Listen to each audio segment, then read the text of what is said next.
Hey, when we moved to Las Vegas, we had this idea to do ministry in brothels and strip clubs. And some incredible things have happened just in a short time that we've been here. One of the shocking things that we learned about this brothel, it was built in 1890. It's about 4 hours from where we live here in Vegas. It's the oldest brothel in Nevada. And so as you can imagine, I mean, this thing, beyond old, it just needs some serious work. And ever since January, we've been going there once, twice, 3 times a month, and just serving these gals there. And the couple times that I've been, I thought, I can't believe they live here.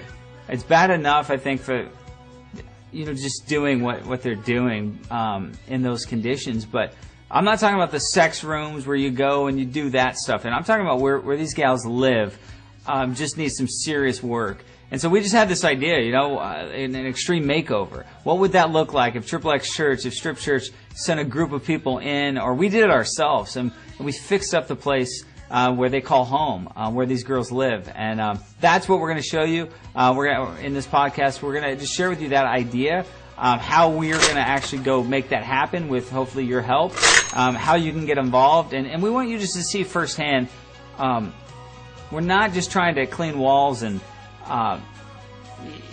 put some better carpet down. We look at that as another opportunity to be in their club, to be in their presence, or in this brothel, and just serving these gals and leaving our mark on their place. And we know they're loved, and we know that God has something special for each and every one of these gals. And we feel like if we can help at least their living situation while they're there, then hey, it'd be a good thing. So enjoy.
From Ely, Nevada. We're outside of the brothel that we're looking to do what we're calling a brothel makeover. We're coming in here to hit those rooms that the girls call home for the time that they stay here. This brothel has been around for a long time. In fact, it's a historical site for the city and the state of Nevada. And so we're here to come in and leave our mark so that when girls come in, they can ask who did this and know that it came from people that love them in this city and state. What I was doing while Jess was making all the grand plans for the construction, I just get to hang out with the girls and develop relationships. I met this new girl who's the prostitute there. She just started in July, and she comes out randomly. She's doing this to pay for nursing school, and so she's a really smart, bright girl. She knows what she's doing. But she's out here just trying to pay for school is what she's doing. The girls need love. That's all they need, and that's what we're giving to them. Like the Bible says, love, show your love in action and in truth, and so that's what we're doing. We're just going to go out there. We get to hang out with them. Those days that we're remodeling the place, like we'll get to be like rubbing elbows with these people and just be with them. Like the stuff that we're putting on their beds like it's going to say loved on their beds and on their walls, and so these girls can just always be reminded that, hey, I'm loved. Somebody, the Strip Church, they came out here and they care about us, and this is what they did for us, and the love of God is just undeniable, and you can't ignore it, and it's just so obvious to see.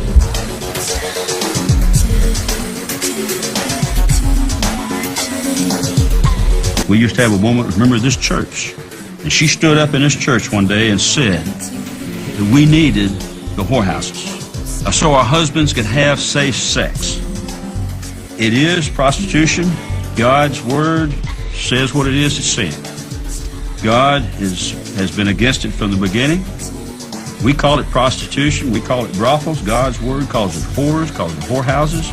Yes, I understand most churches, don't say prostitute, don't say this, don't say the word hell, even in church, because my kid. And we had a family leave here about 4 years ago because I used the word whore. Red hot sex. We do push the envelope here, there's no doubt. It seemed like mailing 50,000 of these flyers would be a good way to spark curiosity and fill seats at the gathering church.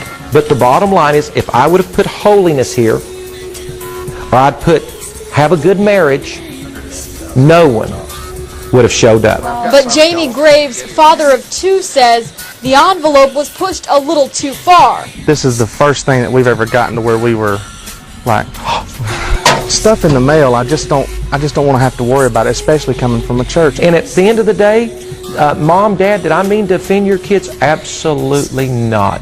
And again, I'll apologize. The flyers were mailed out inviting people to come here to the church to listen to the pastor speak on healthy marriages. They say they do church here differently, and as you can see by this table, it's anything but a traditional pulpit. Why don't they take the thousands, literally thousands of dollars that they spend on the mail-outs and put that directly in the community, as opposed to having some kind of shock value to their mail-outs. Pastor Wolfenbarger says his church won't be mailing any more racy flyers, and if he had to do it all over, he would. In Sevierville, Kristen Henschel, 6 News.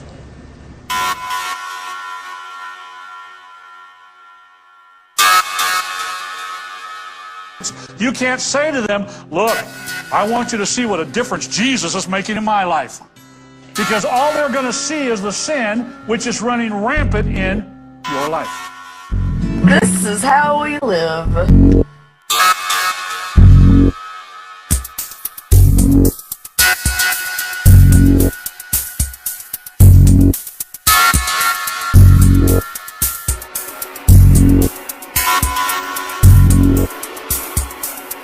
Take me to your room of love.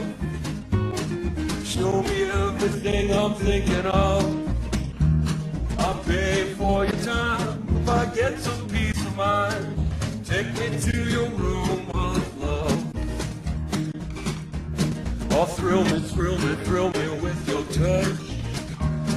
You kill me, kill me, kill me. I can't get enough. Oh, now you're just the one I'm dreaming of.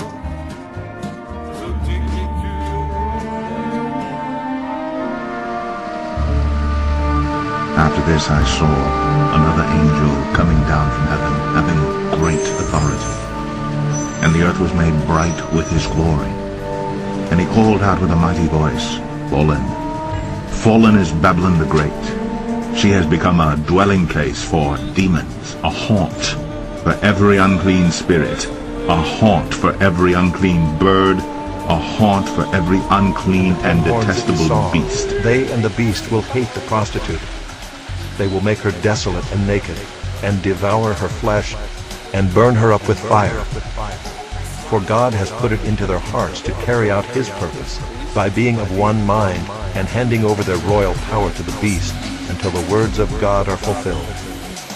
And the woman that you saw is the great city that has dominion over the kings of the earth.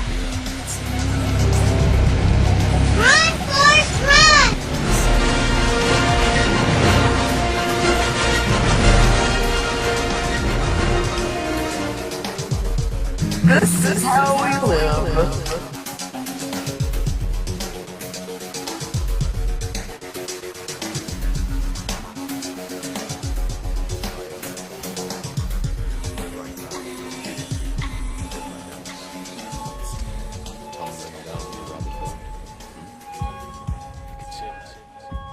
I can see it in your eyes.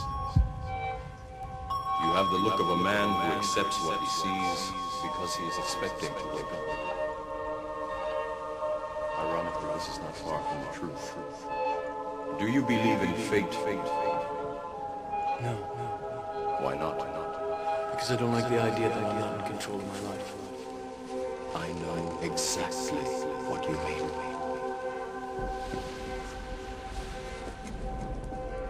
Let me tell you why you're here.